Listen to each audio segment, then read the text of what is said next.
اللہ کی شان، میں آج بھی اللہ کا شکر کرتا ہوں، مجھے موقع محل نہیں تو میں آپ کو کبھی بتاؤں جب میری ماں کا انتقال ہوا تو کیسے ہوا۔ میرے دل کی دعا ہے اللہ ہر عورت کو دنیا سے ایسے لے کے جائے جیسے ہماری والدہ گئی۔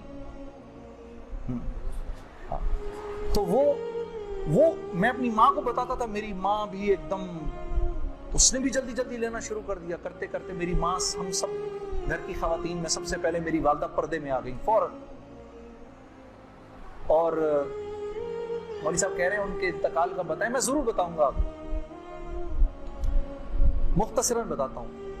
میری ساؤتھ افریقہ کی تشکیل تھی، پیچھے والدہ کی طبیعت بہت خراب ہو گئی، مجھے بھائی نے بولا جنید بھائی آ جائیں واپس کیونکہ امی جا رہی ہیں، امی نے اپنی رکنا۔ تو میں نے ساتھیوں سے کہا، انہوں نے کہا یار چلے جاؤ کیا فرق پڑتا ہے، یہ پھر یاد کرو گے ساری زندگی۔ اب میں سوچتا رہا، اب میں نے امی کو فون کیا، میں نے کہا اماں آ جاؤں؟ کہا نہیں ہرگز نہیں آنا۔ تو میں نے کہا کیوں؟ تو کہنے لگی اگر میرا انتقال ہوا تو میں کتنی خوش قسمت ہوں کہ میں اللہ کو بتاؤں گی کہ جب میرا انتقال ہوا تو میرا بیٹا تیرے راستے میں تھا، تو تم مت آؤ، مجھے کچھ نہیں ہوگا، اور اگر ہو گیا تو اس کو اللہ کی مرضی سمجھنا، بس میرے لیے تم دعا کرنا۔ اللہ کی شان، امی کا انتقال نہیں ہوا اس میرے 40 دنوں بعد میں واپس آیا تو بہت خوش ہوئی، گلے لگایا، کہا دیکھو میں نے کہا تھا اللہ نے مجھے زندہ رکھا جب تک کہ تم نہیں آتے واپس۔ پھر میری حضرات نے 10 دن کی اور تشکیل کر دی کینیڈا کی، تو میں نے کہا اماں پھر 10 دن کے لیے بھیج رہے ہیں، جاؤں نہیں جاؤں؟ نہیں چلے جاؤ، میں تو بالکل ٹھیک ہوں۔ میں نے کہا جی ٹھیک۔ میں جس دن گیا ہوں اس دن ہم ٹورانٹو میں مرکز میں بیٹھے ہوئے تھے، تو وہ پوری ٹورانٹو کی شورا سامنے بیٹھی ہوئی تھی، میرا بیان تھا۔ بیان کے دوران ایسے موبائل پڑا ہوتا ہے، میں نے رکھا ہوا تھا کہ بہن کو بولا ہوا تھا کہ اگر اماں کو کچھ ہو مجھے فوراً بتا دینا۔ میرا موبائل بند ہو گیا، میں سمجھا خراب ہو گیا، اب وہ چلے ہی نہ کسی طرح سے۔ خیر میں نے اس کو چھوڑے رکھا، میں بات کرتا رہا، اس کو نہ چھیڑے تو چھوڑ دیں اس کو۔ تو میں نے اس وقت جب میں عشاء کی نماز پہ کھڑا ہوا تو پیچھے سے ساتھیوں نے آ کے بتایا کہ والدہ کا انتقال ہو گیا۔ میں نے بہن کو فون کیا، کیا ہوا؟ کہتی ہے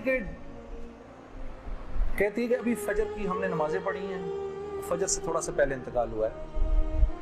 اور 2-2:30 بجے اس امی نے بلایا میری بیوی کو، اور میری بیوی کو بلا کے بولا کہ بیٹا دیکھو میں نے تو ساری زندگی تمہیں بیٹی کی طرح رکھا، لیکن میں ساس ہوں، کمی بیشی ہو سکتی ہے، تو اگر کچھ ایسی ہوئی ہو تو مجھے معاف کر دیں۔ تو میری وائف نے کہا امی آپ کیسی باتیں کر رہی ہیں، مجھے تو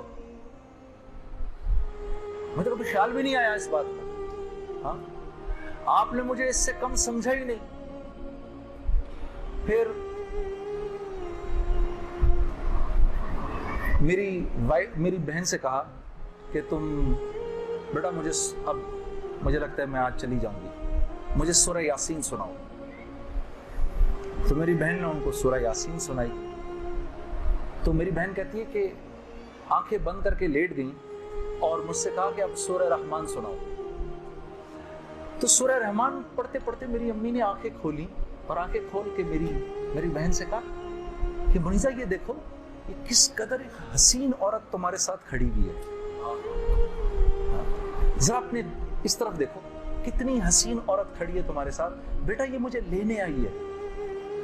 تو میری بہن کہتی ہیں کہ اماں یہاں تو کوئی نہیں کھڑا، نہیں اس کے پیچھے دیکھو، اس کے پیچھے بھی کچھ لوگ کھڑے ہیں۔ تو میری بہن کہتی ہے کہ میں نے کہا اماں تو چلیں پھر کلمہ پڑھیں، پھر آپ کے جانے کا وقت ہے۔ کہا اپنے ابا کو بلاؤ جلدی سے۔ تو میرے ابا آئے اور میرے ابا کو کہا کہ دیکھیں میں نے ساری زندگی آپ کی عزت کا خیال رکھا، میرے لیے بس وہ نمبر 1 چیز تھی، اس میں اگر کوئی کمی بیشی ہوئی ہو تو مجھے معاف کر دیجیے گا، میں اب جا رہی ہوں۔ کلمہ پڑھا اور آنکھیں بند کر دی، بس اس طرح گئی۔ دین کی بات پھیلانا صدقہ جاریہ ہے، ثواب کی نیت سے ویڈیو کو شیئر ضرور کیجیے۔ جزاک اللہ۔